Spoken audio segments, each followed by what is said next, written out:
All right. We're going to have Young kick us off, right? So we'll hand it over to you, and we'll go from there.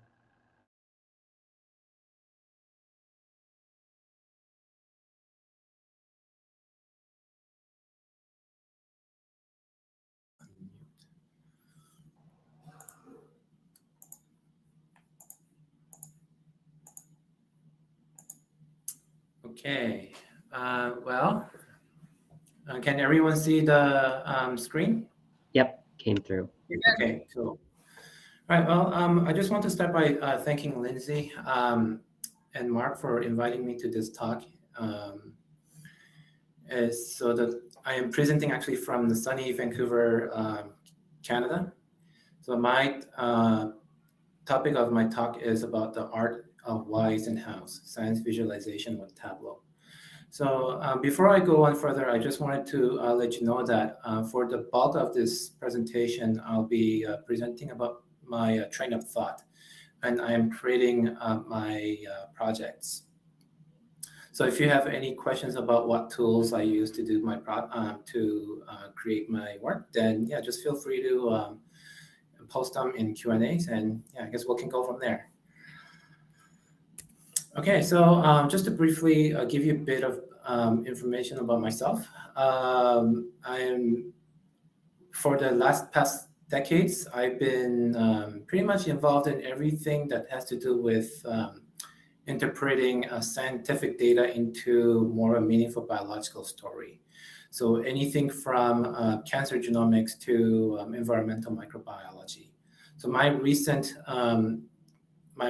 work was as a postdoc at a University of Queensland in Australia, where I was looking at different roles of bacteria that's living in the soil in our plant health.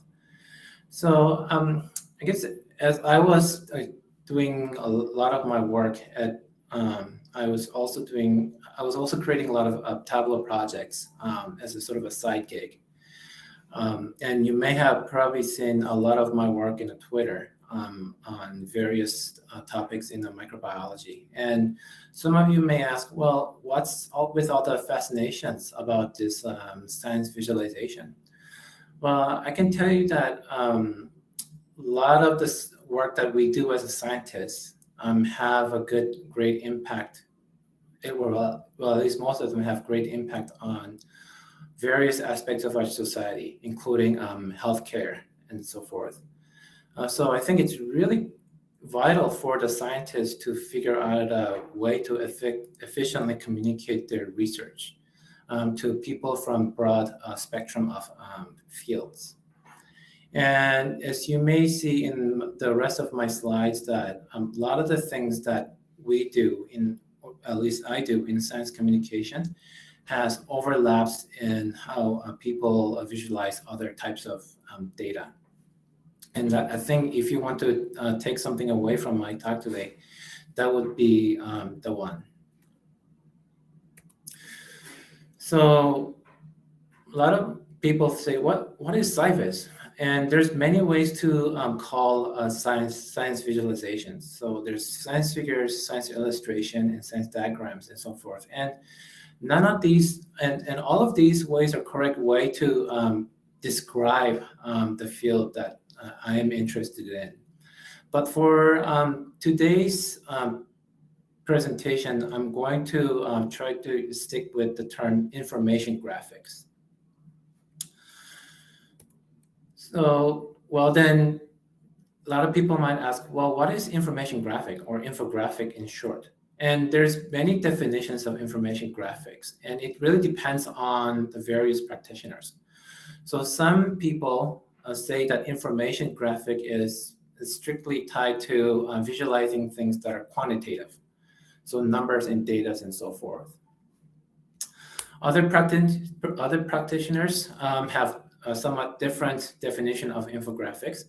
They may say, well, let's tie the infographic into something that's more qualitative for the communication.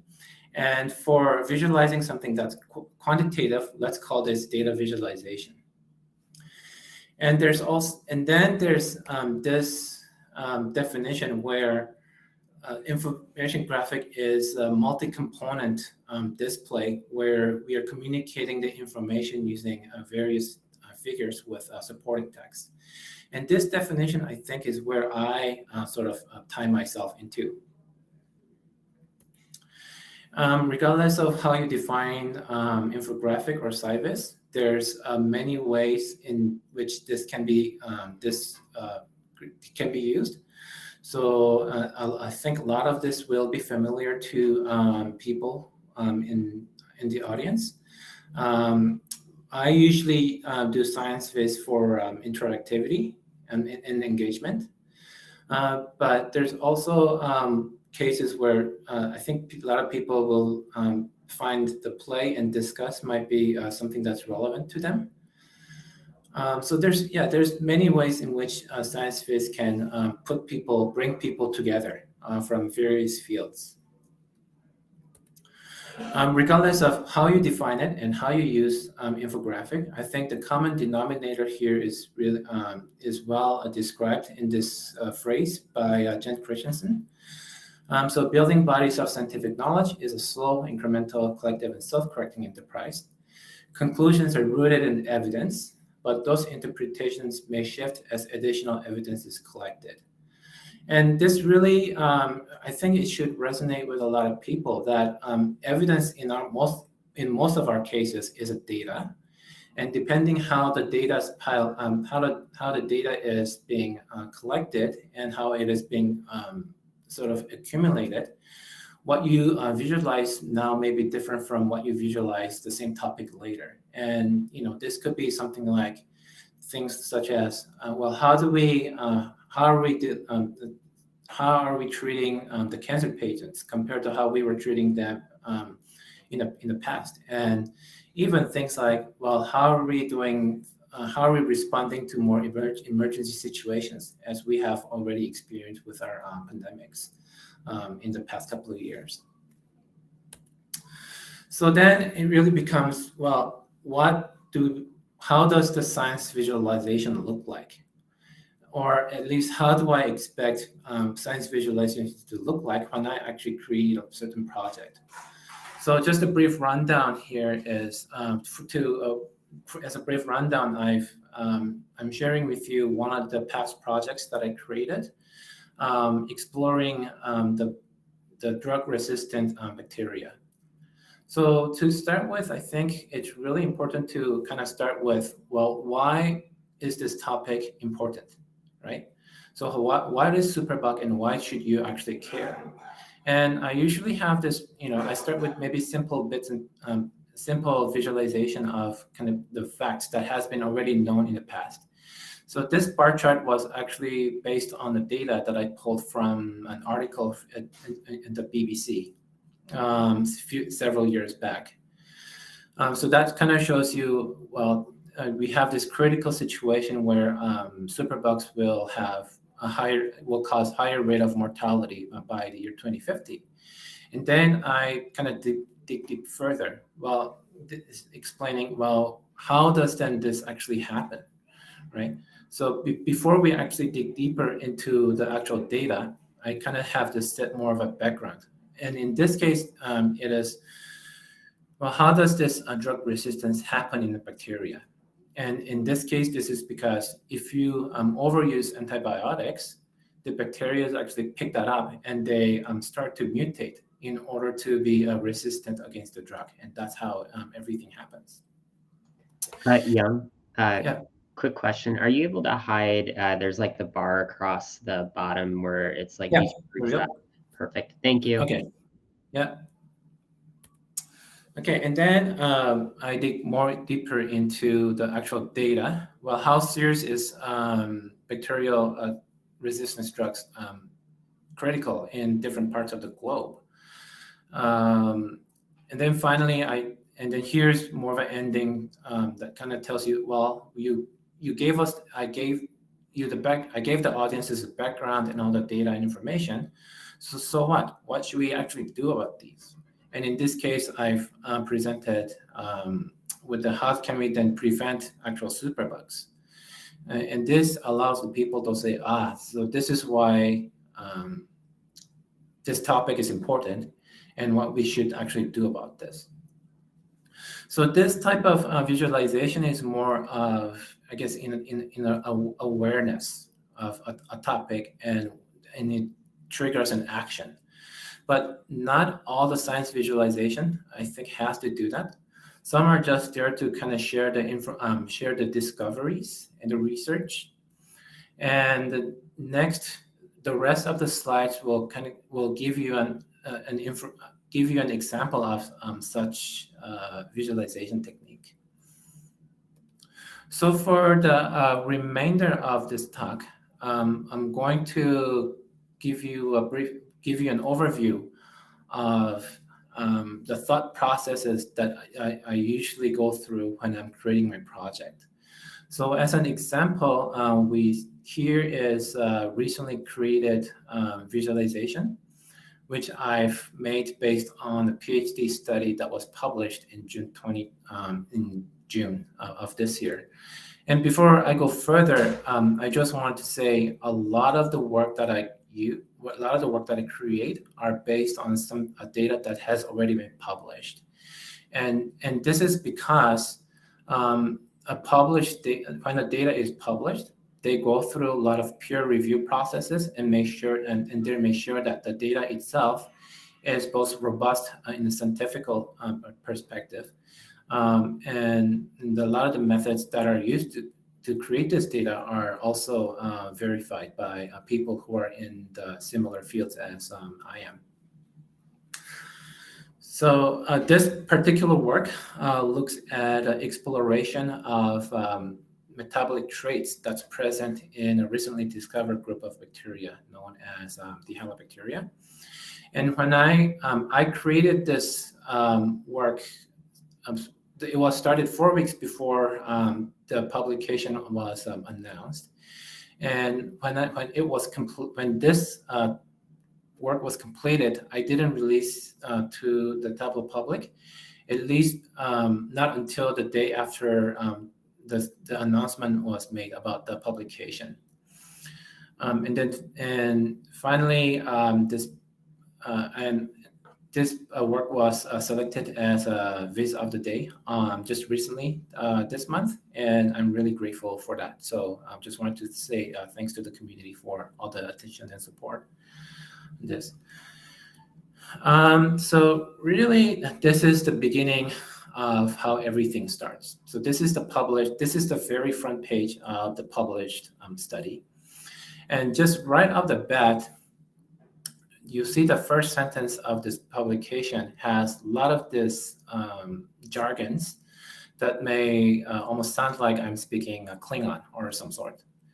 So, and this is one of the challenges that you go through when you are creating a science visualization is you have all this landmine of jargons through all the pages in your study, in your published study. And you have to really strike a fine balance between making these vocabularies easier for people to understand, and also not avoiding too much from the details so that you're losing a lot of accuracy. So there's a fine balance between those two. So to actually deal with the challenge, how I usually start is by kind of jotting down the notes from my mind. So simple framework like what you see here can really help you then kind of work with all these challenges step by step. So it's usually start with an introduction, just a big picture of how the general realm of your topic looks like.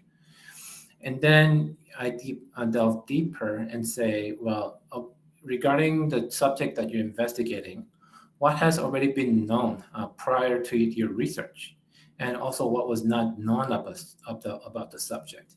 And that really helps you to formulate the questions that you're trying to answer. And then I described, well, this is the details of the methods that I use to address those questions. And then whatever the result I get, is where I discuss what sort of additional information do we know now about the subject? In regards to this, in light to this, you can also talk about, well, how does the results kind of fit in with sort of the hypothesis that you had? Does it kind of match the hypothesis? And if it doesn't, why not? And that's also equally important when you're communicating science. And then finally, you end with the conclusion. And this simple framework can be actually broken down into something more in detail. So in my case, I have, again, the introductions about that bacteria are very diverse and abundant, and they live in a very tough habitat. They can thrive even in the most extreme habitats. And of these species of bacteria, we have this group called Dehalobacteria that can thrive in oxygen deficient habitats. And some of them can even degrade industrial solvent. And I wanted to then ask the questions of what is this common functional features in this group? And this point 4 and 5 that explains, has the answers to the question. And then finally, I summarize these data and findings into more ecological perspective. Okay, and once you have those frameworks ready, then what I do in my case is I look for various resources or sources of inspiration. And in my case, I had all these bunches of figures that I created to prepare the manuscripts, and this was then a question. Well, how do I then turn these into something that's more compatible for Tableau? And also to help people understand better about what I'm exactly doing and how I did things. And once I have the source, then, well, I actually scribble even more. But in this case, I actually have a more framework of how I'm going to design my workflow. And in this case, I've used simple pen and paper, and I know that a lot of people here also use tools such as Figma, so that can be also used to anything to do the same job. So anything that will help you kind of help to story flow and prioritize what you're going to put in it can help you a lot in this here.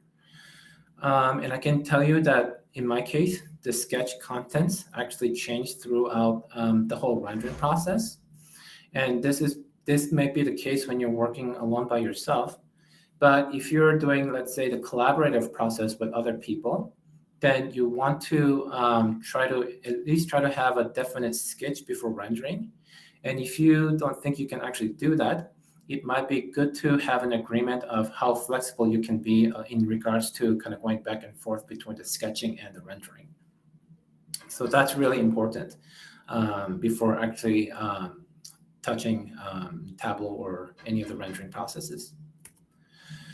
Okay, so once you have all those rendering processes, then again, you start putting this into the actual graphic renders. So here I have introduction, where I explain a little bit about well, what this whole realm or the field kind of looks like in the beginning. And then everything else here kind of gives you an idea of what do we already know about this topic, and also about the bacterial group that I'm trying to investigate. And it's really also helpful to kind of give a supporting facts with these figures and text that you see on the right. So in this case, I provided a figure about how does the microbiology looks like in extreme situations, such as in the Canadian oil sands. Something that I'm really proud about this whole visualization actually is this tiny question mark, because this actually is my way of presenting more details in a really compact way. So this kind of actually provides the audiences with option to explore the actual details surrounding the jargons and so forth. And then once you have the introductions and the background set up, then what I did was to actually present the more details on what I did. and the data that I got from my methods. And something that I did in this case was take the existing figure and try to convert that into a format that's that people can more digest easier. And I can just show you one example. Here on the right-hand side, you see this sort of panel-like figures, and I'll explain what those are. So from my manuscript, this is how scientists usually draw the schematics of what the metabolic traits look like in a certain bacterial cells. And as you may see, this is very confusing, especially when you are not exposed to this in certain type of fields. So what I did was actually break each different aspects of metabolic traits into different panel parts to make it more easier to understand. And that's what you see here on the right-hand side. And that is complemented with supporting texts. But again, when I'm writing this text, I don't want to mix in too much of the jargons. What I do instead is try to explain that jargon into a more into a phrases that has more common terms that people can understand. So that's really important. Like when you have this source of inspirations, it's sometimes you have to kind of take a step back and think about, well, how do I actually make this more? How do I make this more compatible for the target audiences? And then finally, we have more of a finishing touch. In this case, I continue, first of all, with the study results of the different data. And this is also, again, different from how I presented in my manuscript. So again, this is another example of how do I take the scientific data and then turn this into something that's more, it's easier to understand, and also it's more captivating. And then conclusion is more of a couple of sentences describing, well, how does everything that you learned from your study say about the ecological niche of these bacteria. Okay, so putting everything together, science can be called many things, and it can be used for various purposes, such as engagement and defense. And it can be quantitative, qualitative, or it can be a mix of different figures and supporting texts. It's really up to you to how to create this. And when you're actually creating this science-based projects, it's really important to understand what you're trying to gain by creating this project, and then finally who your target audiences are. And that knowledge of the audiences and your knowledge of the topic then can help you guide your design. And it's okay not to rush the process, but then take some time to be aware of what the different resources you have. And then you might even have to take the step back to think about how you would make a balancing act between different details, including the jargons, and the actual accuracy, the scientific accuracy of your projects. So that was everything that I have for today's talk. So thank you for taking the time to listen to my work and my presentation. And yes, if you have any ideas or thoughts, feel free to reach out on my Twitter here. And yeah, thanks again.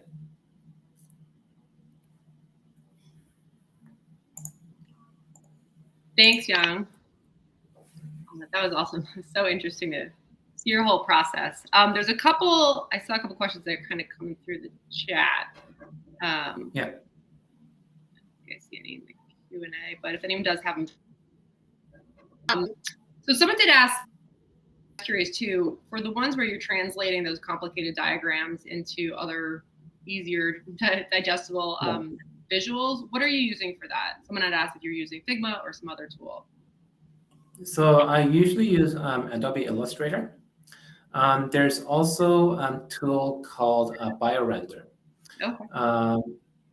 Now, BioRender is more of like an online software tool that it has all these different scientific icons that you can use. So for example, when I'm actually drawing things like a bacterial cells or any other details that are kind of beyond my skill level, then I use that tool to sort of kind of take a shortcut in that sense. So Illustrator, yeah. And how long does it take you to do some of those, your full visualization? They look pretty complicated, not just what you're drawing, but like the whole data does. Yeah. Because they're complicated. You're obviously analyzing some complicated study data, which I know sometimes is presented in ways that. Yeah. So it really depends on the. Yeah, sorry. So it really depends on the topic. In case of this particular visualization, it took me about good 3.5 weeks. It's also important to note that before I was scribbling, doing any of the scribbling process, I had to. I kind of took some time to read the manuscript, just to kind of get a better idea of just how this structure should look like. But in terms of, let's say, other visualizations, it can take anywhere between a month or 5 weeks, because it's really important to, and really the process that takes the most time is the initial research. Because the thing is, you want to try to present the data that is robust. And there's also a process of, so if I'm getting a data from some other authors, then there is this process of reaching out to them and getting the permission and letting them know that, hey, I'm so and so, and I want to use this data for a certain purpose, just to kind of show them that I respect what they do, and the whole policy starts tied to sharing the data and everything.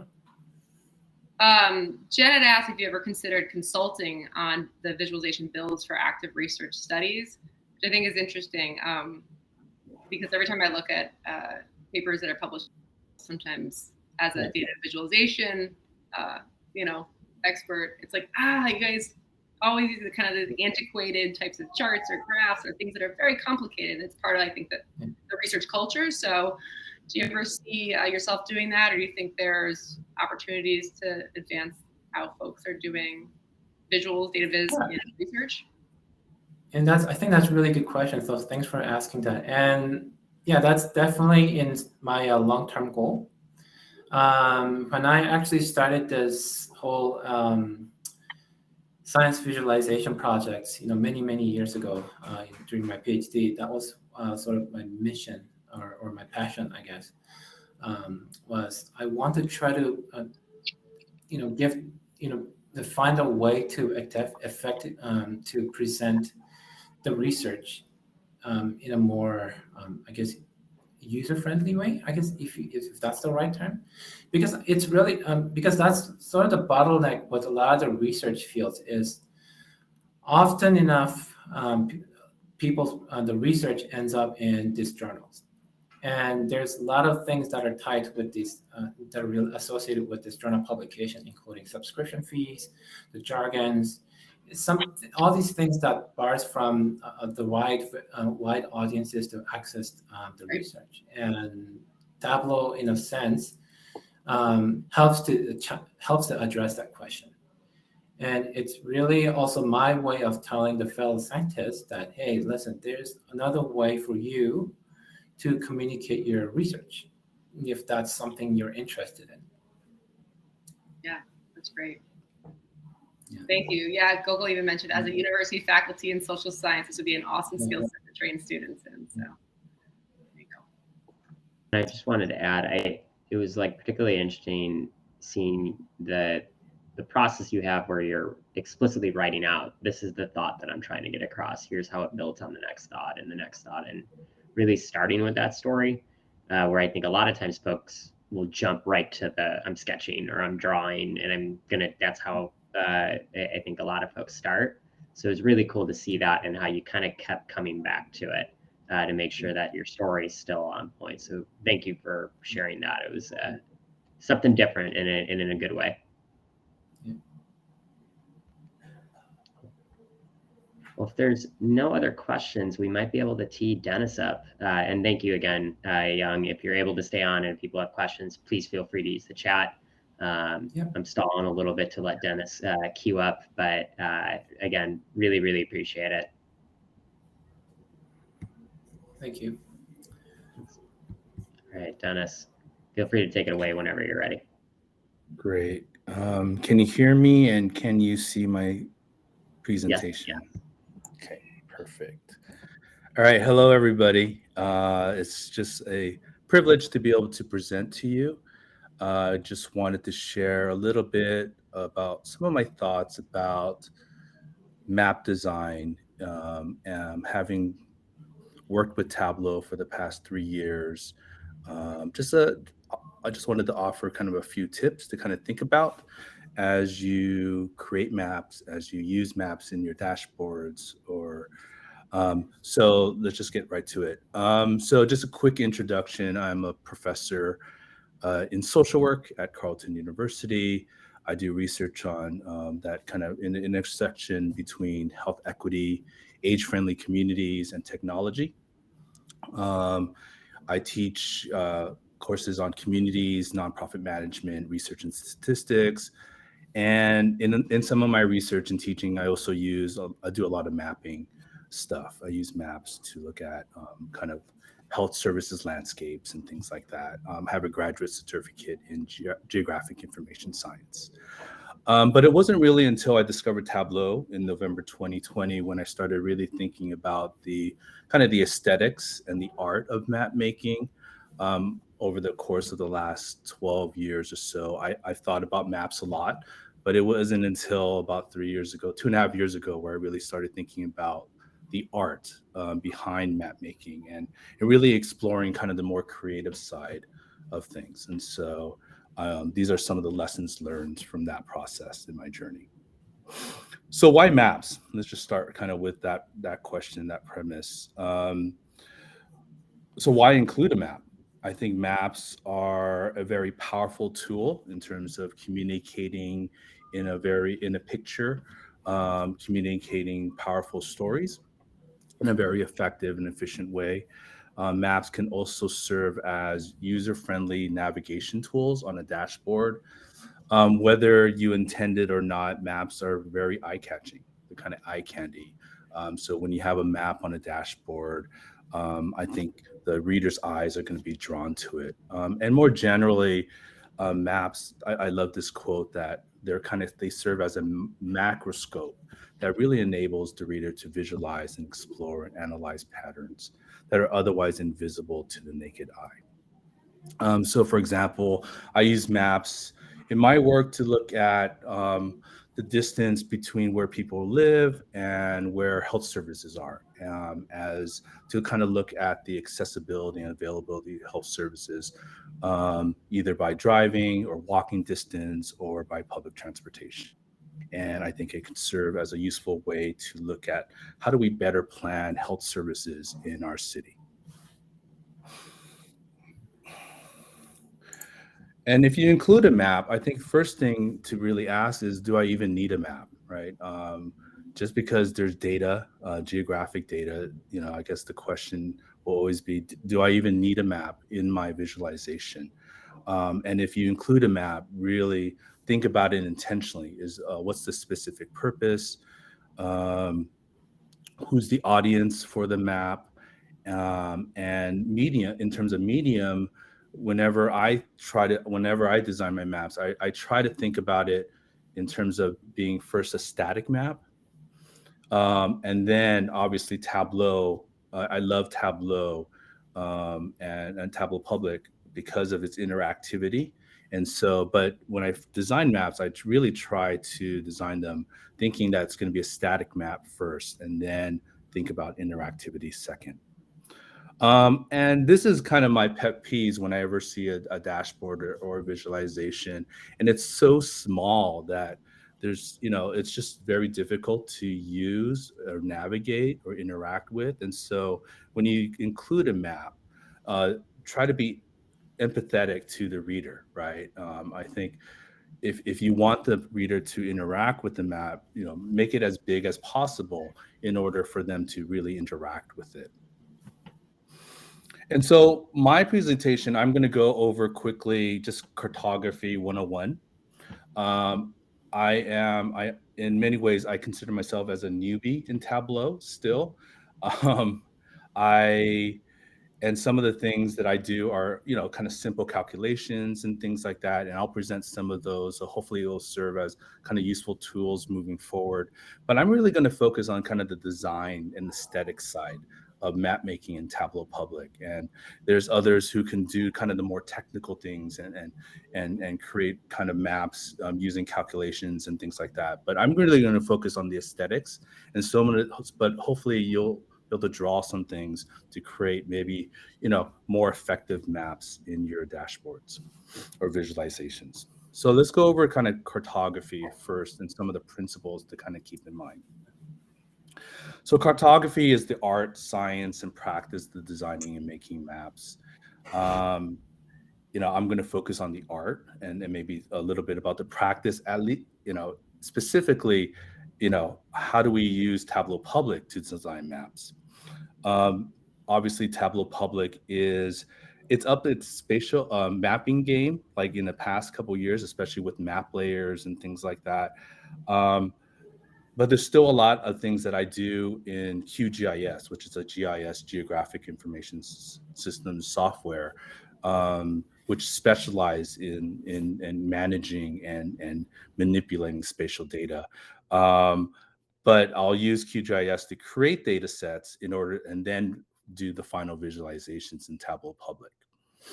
So I'll focus a little bit on the art and then the practice, and I'll give hopefully a couple tips. But if you think about maps, they're really symbolic, condensed representations of reality.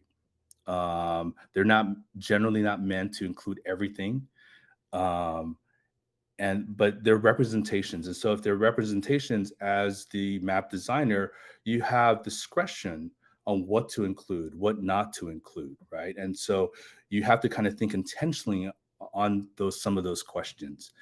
John Nelson, who's a well-known GIS geographer, practitioner, talks about maps as a model of specific phenomenon in the real world. And in most cases, when we use a map in our dashboards or in our visualizations, we're really focused on modeling or representing one specific phenomenon, right? And we want to make sure, and the intentionality really comes into play where we really want to hone in on that one phenomenon, and everything else is kind of noise, right? And so what to include and what not to include really is a question of what contributes to the story, what contributes to moving the phenomenon or pushing the phenomenon forward and makes it pop, right, in the map, versus what not to include, things that will take away or distracts the reader from that specific phenomenon that you're trying to map. Right. And so that's kind of the key question in my mind. And hopefully, as we go through the presentation, we'll kind of hit on a couple of these key points. I think it's helpful to also think about the difference between reference maps and thematic maps, right? And for those of you, who may remember, we used to rely on paper maps or atlases. And those are, good examples of reference maps, right? Where they include everything, roads, maybe places of interest and things like that, street numbers. And the purpose of reference maps is really to provide an overall place. They're not really guided by any phenomenon or purpose or and all features are pretty much equal. And the reader goes into a reference map, and they're the ones who kind of figure out what the story is, finding the directions and to a specific place. Whereas I think most of the maps that we create for dashboards or visualizations or infographics we're focused on a phenomenon, right? The emphasis is on very specific features. There's probably less detail, and the story is driven by the designer, right? And the hope is that the designer drives the story through the map, and the reader is able to draw that story from the map, right? And so that's kind of it's helpful to kind of think about those two types of maps. But I think in most cases, in my mind, I'm thinking really thematic maps. And these are just a couple examples from my work. The one on the right is a map that I created of street art in Los Angeles. This was for one of the Iron Viz's Iron Viz entry, I think a couple years ago. And here I just wanted to create a map that depicted all the street art in Los Angeles. And of course, once you map them, it's really easy to see some patterns or clusters and things like that, but that wasn't the intent. And so you'll notice I included all the roads. They're all kind of the same color. I included all the street maps. They're all the same color, etc. Right? So that's an example in my mind of a reference map. Whereas the map on the right is a tile map. And so I'm really kind of taking liberties with geography. The position of the states are kind of, I mean, it's in the form of a kind of a grid. So geography is very compromised, the location, but the general geography of the states are there. And I use kind of size and color and things like that to hopefully draw out. And in this case, it was the number of billboards that was done by this artist in support of LGBTQ plus pride and rights. So let's go over, I'm going to go really quickly over the 5 design principles of cartography. These are the 5 in sum, but I'll go through each of them specifically.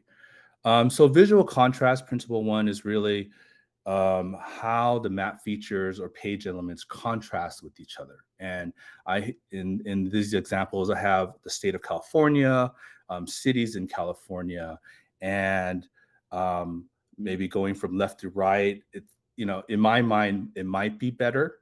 And so hopefully it gives you kind of a flavor of what each of these principles are. Legibility is pretty self-explanatory. And you'll notice that a lot of these are, when we design charts, we also think about these principles as well. But map features, especially the important ones, are the most readable and easy to understand.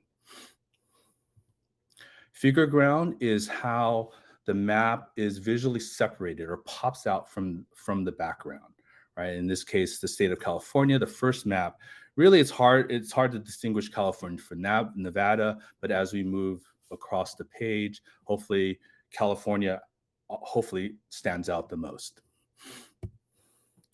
Visual hierarchy. So if you have a bunch of elements on a map, they're arranged in some way, either by size, by color, or et cetera, or deleted or included information. They're arranged by the order of their importance. And again, hopefully the map on the right, you can tell that I'm really focused in on Los Angeles. And then finally, the principle 5 is balance, and thinking about making sure that the map elements are well balanced in the layout. And I'll talk a little bit about some of this in kind of some of the Tableau tips. So map making tips in Tableau Public. And these are the 7 tips that I'm going to quickly go over, and I'll go over them each one by one. So first tip is really to keep it simple, right? A simple map in my mind is the best type of map. And I have kind of a rule of thumb in my mind, and where I think one map can really tell one story really well, maybe 2 stories, but you want to make sure that one map is able to tell that one story super well. And so keeping it simple, exercising restraint. Again, John Nelson, this is a quote: simplicity and exercising restraint in geographic design really impacts the clarity of what's being communicated. And so I would, offer these considerations to really focus on mapping the key message, include only what you absolutely need to support that message, and then leave everything else out. right? And John Nelson also has a quote, and I'll paraphrase, like, if you're trying to include everything on the map, he would suggest just go and look at the place in real life, right? We're not trying to do that with most of our maps. And this is an example of, just a simple map. I think it's just 3 circles at a single point, but this was in 2020. This is the factory explosion in Beirut, Lebanon, and this is just I had just started using Tableau, and this was one of the first maps I came across, and this is just simple but truly impactful. This is an example of my work where I was trying to visualize the number of projects that Video Volunteers, which is an NGO in India, where they empower community members to videotape and record their stories, and then they promote them through YouTube and their radio channel or TV video channel. And this is the state of Jharkhand.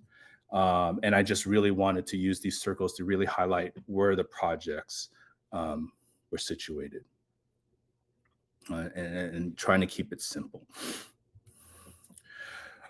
Tip number 2 is do not accept defaults, right? And so in some ways, I think Tableau makes it so easy to create a map.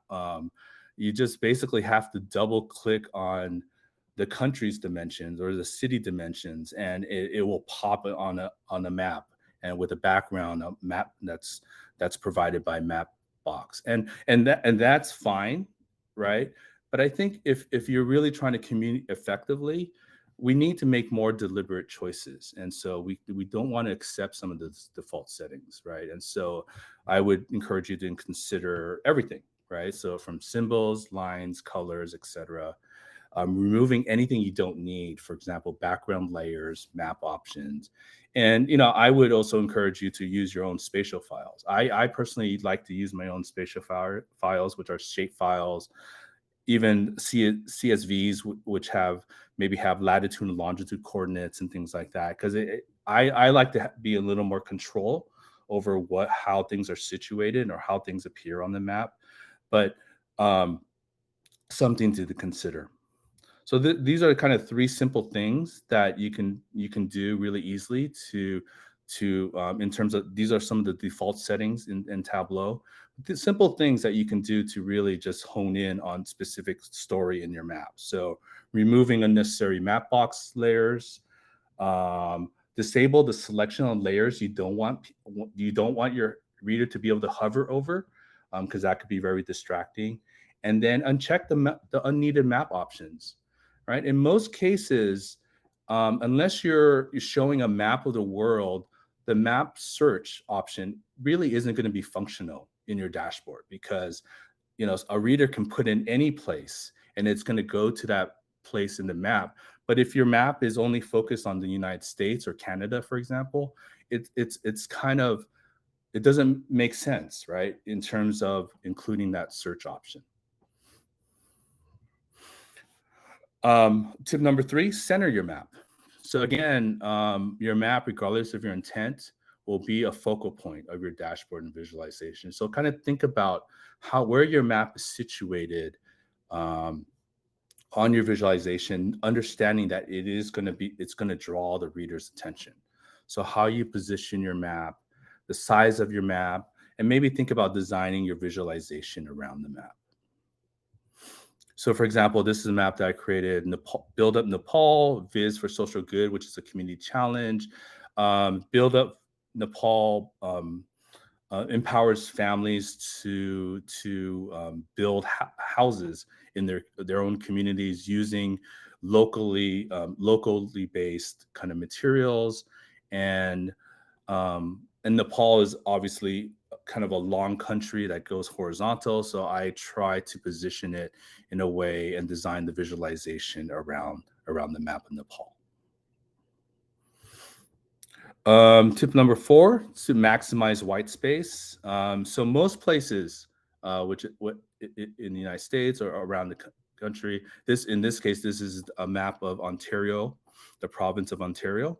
Most places have inherent white space, right? So we talk about white space and trying to include some white space in your dashboard as a way to promote readability, and it looks cleaner and things like that.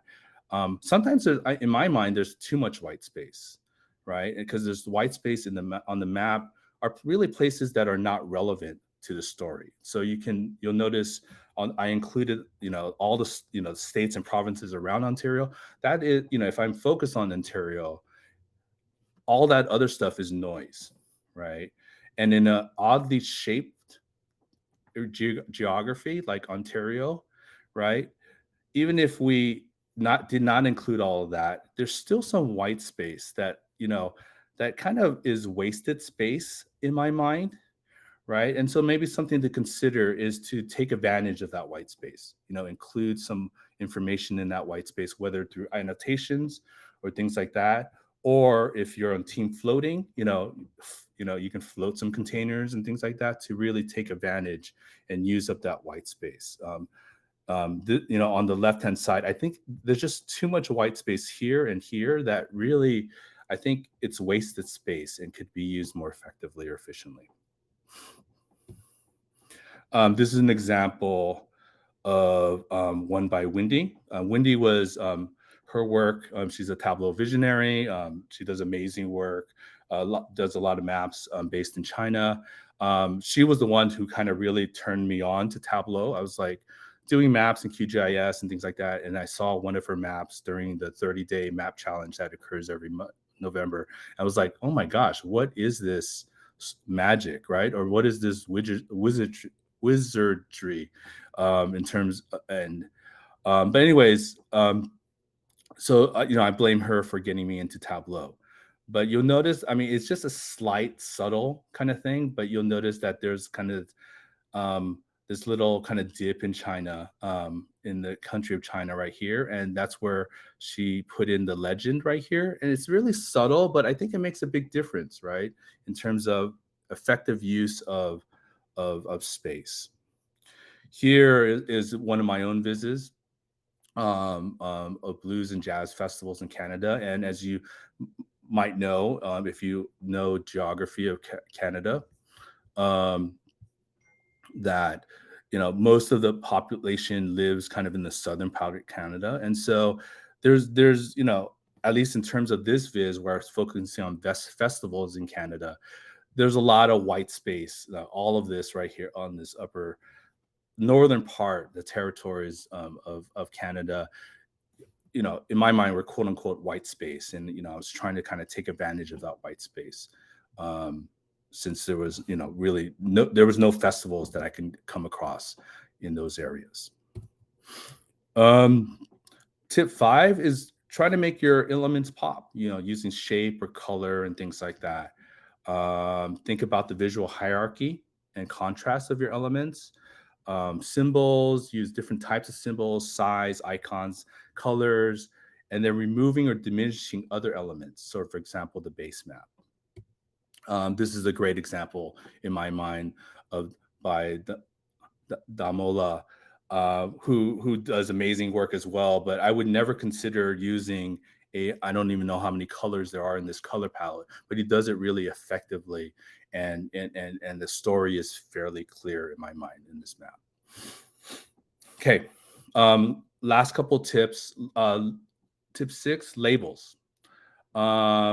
If you talk to any geographer, any cartographer, any GIS practitioner or professional, they spend an enormous amount of time on labels. Positioning labels, the look of the labels, the form, the style, the weight, etc. And so I would encourage you to really think about labeling, because they can be also an effective tool to really highlight and bring attention to specific things on the map, right? But we have to be intentional about it. And so I'm going to go over a few tips to kind of think about when we labeling in Tableau. So in labeling Tableau, we have some options, right? One option is really to maximize the label options that are native to Tableau, right? And so, for example, so if this point was Las Vegas, we have a number of different options. We can center the label, we can position the label around in various positions, we can vary the size, we can vary the font, etc. We can also creatively use annotations, right? And so in step number two, point number two, like, so I tried to do some various annotations, right? The cool thing, at least up to now, is that we can do rounded kind of shading boxes in annotations. So that is always an option. But that's where we can, take advantage of the lines, right? And until recently, without line patterns that just came out in the latest Tableau version. Annotations, we had dotted lines in annotations, right? We also had arrowheads in annotations, and then also the kind of the border, right? And so these are a couple options, right? Maybe less desirable, but if necessary, we can always add text and images manually, right? But that's a challenge because those aren't kind of the positions might change or fluctuate depending on the visualization, the size of the browser, and things like that. So we have to be very careful about that. But we do have a number of different options in Tableau. But I guess the key thing is to try to maximize these options, especially and really to kind of think intentionally how we label in our maps. And these are just a couple examples. Mohammed did a great map on global demonstrations and protests, a great map in my mind, and used kind of their label. I think used annotations to really highlight the places where there were the most protests, right? And I think he did it really effectively in this case.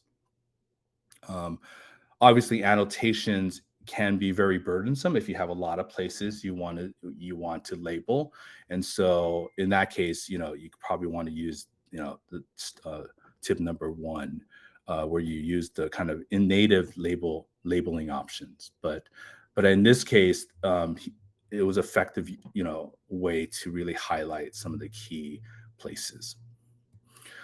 This might be one of my favorite maps in the whole world, in the Tableau world, by Ant Pulley.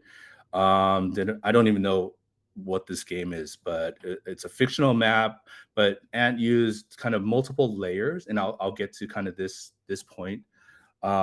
Multiple layers to really create kind of a shape, and then I think he also, like, some of the labels appear below the icon versus or to the right of the icon or left of the icon. And so I think this was a very effective way to create a way to use different layers to really kind of create these different labels for the different places once they're selected.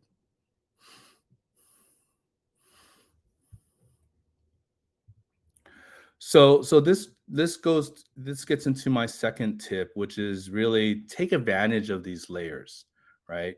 A single map in Tableau can consist of many layers, even duplicate ones. And so we need to try to use that to our advantage, especially when we're creating symbols or maybe labels. And so I'm going to give you a couple examples of that, and that would be the end of my presentation. So, for example, this was a simple map I created one day for the 30-day map challenge in November. This is a map of Mississippi, and the whole kind of, there were a lot of news about how Mississippi was disappearing in some places because of the drought. And this is just a simple example where I wanted a couple of the labels to show up on the left-hand side versus the right-hand side. So what I did was I created a layer for the labels on the left. So Portageville and Memphis, I created a layer for the labels specifically for those two cities here. And that way I can manipulate the formatting for them. And then I can apply a different formatting for the labels on the right for all the other cities, right? And so hopefully And this was just a simple way, simple example of, using two layers because I wanted to apply different formatting to the different layers, different labels, labels on the right and labels on the left. This is another example of a recent viz that I created where I actually used the longitudinal line -95. And I wanted all the labels on the west of that longitudinal line, it falls kind of in the middle of the United States. I wanted all those labels to go to the right.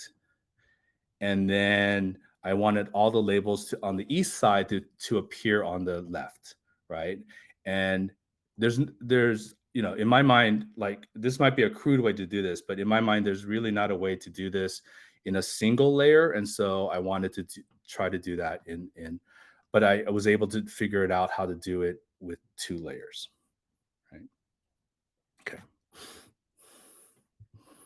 And this is just a simple example where I have 3 layers to represent the same kind of point. And these are all condom distribution centers in New York City. And for some reason, I was thinking condoms.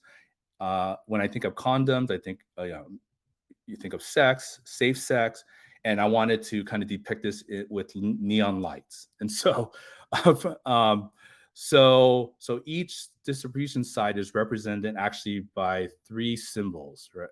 So a small white circle with a slightly bigger pink circle and a larger pink circle. And I tried to do that to kind of create this neon light effect. And so again, taking advantage of layers and overlaying layers on top of each other. So a few final thoughts, focus on creating simple maps, be intentional and deliberate about your maps. Consider adding a GIS software to your toolkit. Every now and then I will tweet about some of the things you can create in QGIS and then visualize them in Tableau. If you follow the hashtag random QGIS to Tableau stuff. Sarah Battersby, or Maps Overlord, has written a good series on the Furlich Twins blog on introducing you to the QGIS tool. I think it's helpful to have a GIS software in your toolkit because they specialize in working with spatial data, and so it's just something to kind of think about. And then obviously seek inspiration. DataFam, Tableau Public has some great maps.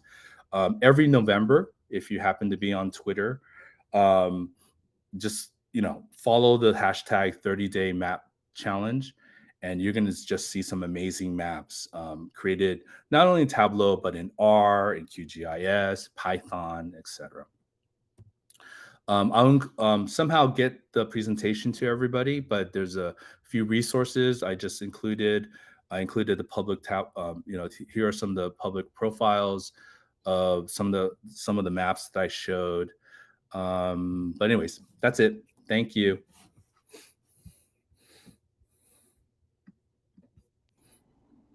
Thanks, Dennis. It was interesting too. I think that hot and heavy example, when you look at your Tableau Public profile, it pops out. That neon glow really pops out.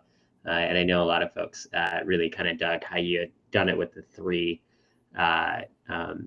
circles there and how you kind of layered all of that up.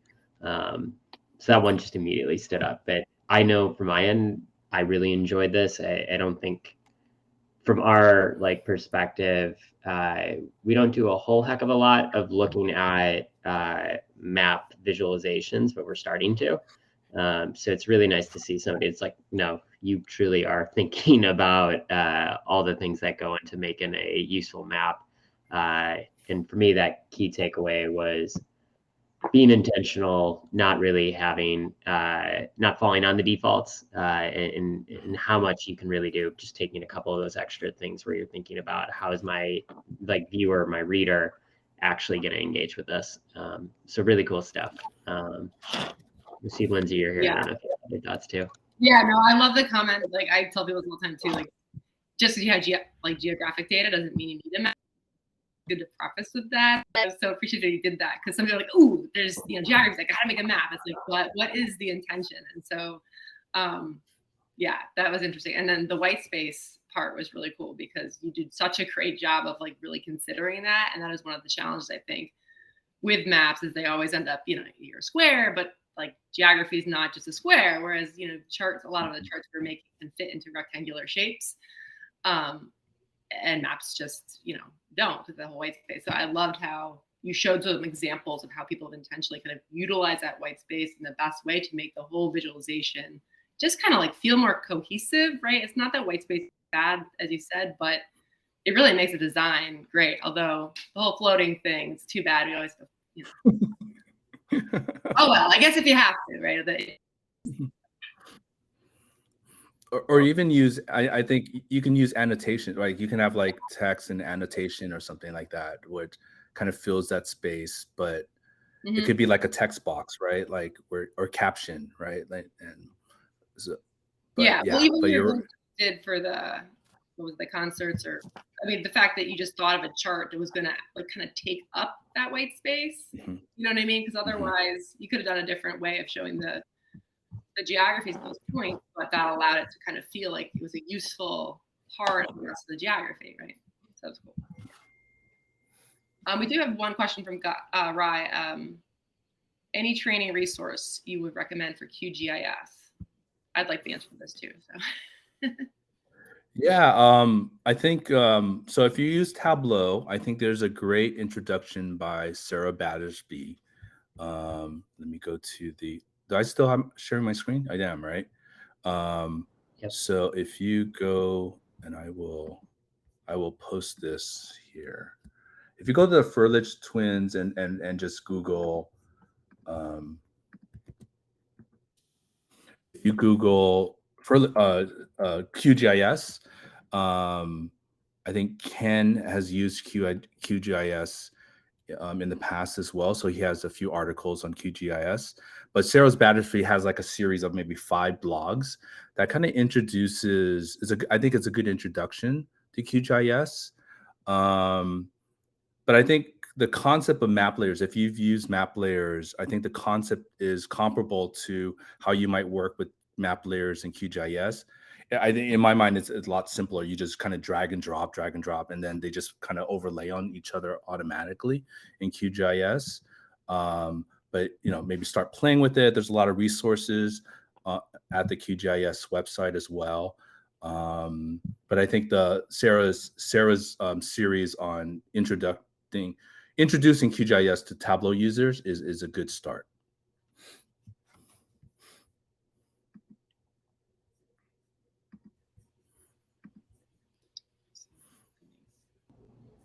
I don't know if there are any other, or do you see any other questions?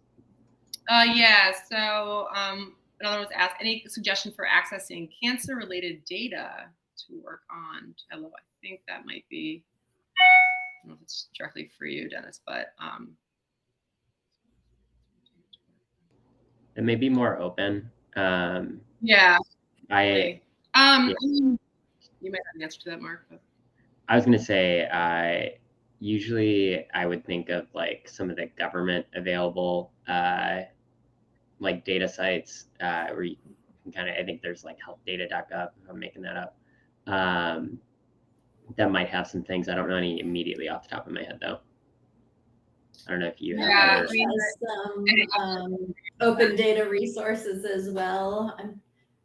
I'll post some links in the LinkedIn group. CMS. Yeah. Like who data, like those are all like more. Yeah. If you and any Medicare or Medicaid data, most of that has to be shared, not at the patient level, but aggregate. If you don't mind wading through it and filtering out non-cancer related things, clinical trials data, NIH has a good amount of. But yeah, I'll post some links on the LinkedIn group. Awesome. Well, thanks, Dennis. Yeah, that was great, Dennis. I'm so inspired. So as we're wrapping up, so we are usually have our meetings every quarter. So we'll probably have another one before the end of the year, around like that, right before the holidays, October, November time-ish. So keep an eye out for that. Make sure that you're following the Health Tug group on the usergroup.tableau.com so that you'll get notifications on those. And yeah, that's it. Reach out if you guys have any other topics you'd like to hear about or want to speak. Anything else, Mark, Nicole, Dennis? No, just waving off. Hopefully everyone enjoys All right. their summer, and have a good one. We'll talk later. Bye, everybody. All right. Yeah, enjoy your summer, everyone. Bye.